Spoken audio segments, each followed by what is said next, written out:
So, Andres Russo here again. For those who don't know me, I'm a real estate investor developer, and also uh, we manufacture. I'm the owner of Araton, who manufactures a number of products. You can find them on Amazon and whatnot. Just type Araton. Type my name, you'll find just a couple of books I've written. Nothing special. But anyway, let's talk about this video. What we're going to talk about this video is parking charge notices. I made another video, but this is a second video because I want to bring you about a case study. The link is below. So this video is for those who've got this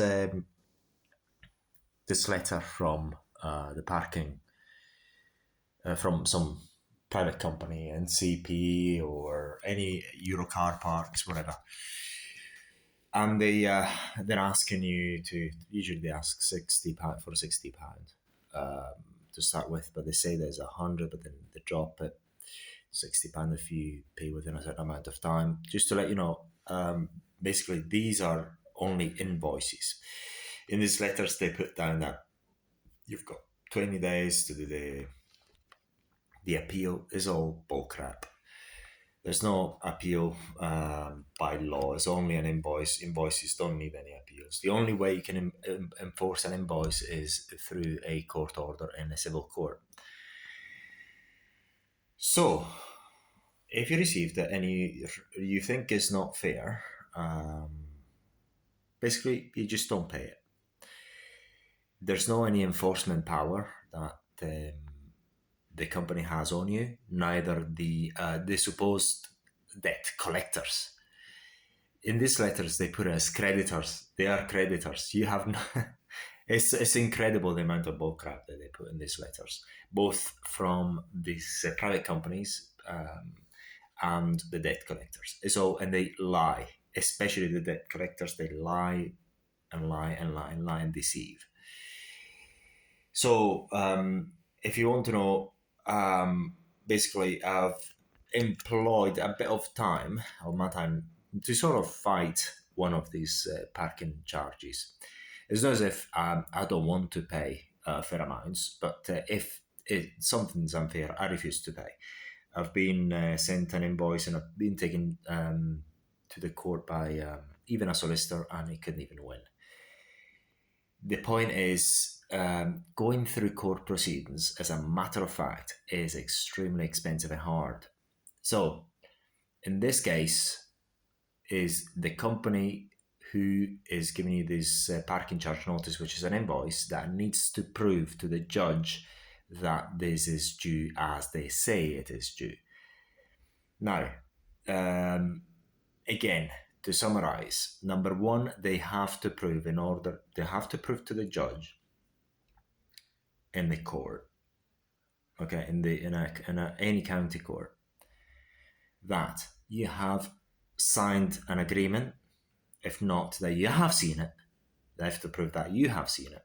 They have to prove that you were driving the car. They have to prove the length of stay of the car, because it's not as if you get in and out, they can charge you. It's not the way it works. I'm sorry, but it's not the way it works. They have to prove the length of stay, and also when it comes to usually also they need to have a parking a way for you to pay there and then when you're parked there. They cannot charge you £60 just for the pleasure. They need to have a number of ways for you to pay. It's not only an online payment. They need to have a ticket machine there, something that makes it easy for you to pay in different ways. Otherwise, you just defend it, it's not going to stand. I'll give you an idea with this NCP. Basically, I was dropping off somebody at the airport, or I was picking up, I can't remember. And it was just literally 30 seconds, even a minute. And they sent me this letter. I admitted it was me doing it, but my argument was, as you'll see it in the link below, my argument was that there wasn't any ticketing machine. There wasn't any proof of that for how long this thingy.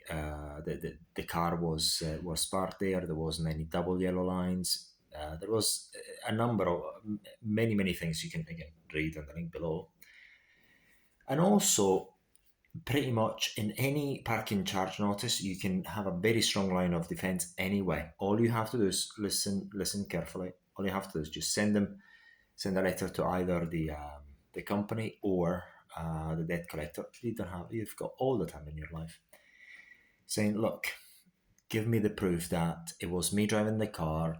Send the proof that how long the car was parked and where. Send me the proof that whoever was driving has agreed to the contract, and tell me why there wasn't any barriers in place, because usually there are no barriers in place. Tell me what ticketing machines you have in place, and prove that there's such ticketing machines for easy payment. And also, as you see in the NCP case, I proved that it couldn't even make the payment online. They only got one way of payment, is online. And then once you give me all, and then you in the letter, you reply, once you've given everything, I'll give you a fair amount. I'll give you a fair amount.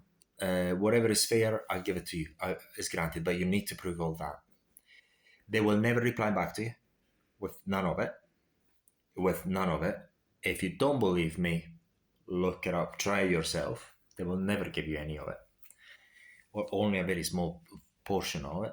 Which also the other part I just keep forgetting things. The other part is usually within the space of a few months, it goes to charges up to 250, 300 pounds. It's ridiculous. It's all completely made up because they cannot do that by law. Again, look at the link below.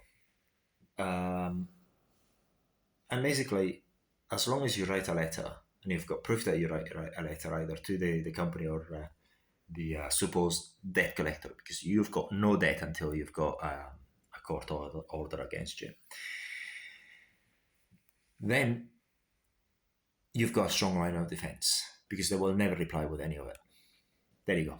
And it's very, very hard to even if they really try hard, and they will not, they will make threats, they even take it to court, but they will back off, as you'll see in the case of the NCP. Look at the case below. So it's all scaremongering. And the most important thing is that these people need to stop making these charges, because I mean it is ridiculous. If you want to charge somebody, put barriers in, so you cannot get out unless you pay the agreed amount. So that's it. If you want to know more about how not to pay legally an unfair charge, something you think is unfair, boom, go to the link below, see how I've done it. And very likely, I'm not sure when, I'll just make a template letter. So because basically if you there is another debt collector is trying to do the same for another parking charge, they don't send anything either. About a request for all these things, they don't send anything either. So basically as they do, because all these debt collectors do, just send you standard templates. You can send a standard template, they will never reply. They've got a strong line of defense. Even if they really, really try to go to court, that's fine. Never gonna get it. The other thing is you may be scared of if you're, in case the judge says that you are in fault and you have to pay. Basically, you don't need to pay as much anyway, because whatever they try to charge is just too much. They are designed to just scare people, these charges, because they're not really due, and any judge will be able to tell that you can't really change a charge from £60 to £300 in the space of a few months. This is utterly something that doesn't have any legal ground. So it's completely, completely without any legal standing. So it doesn't stand. So again, if you're interested to know how to defend yourself and never to pay any of them, go to the link below. And they deserve it, by the way. They deserve it because, they keep doing it over and over again. And by the way, I'm a landlord and I've got land. If I want to charge people, I'll put freaking barriers in. There you go. Automated barriers, and I charge the correct amount. This is ridiculous. So, again, Andreas Russo, have a nice day. If you're interested, go in the link below and learn everything about parking charge notices.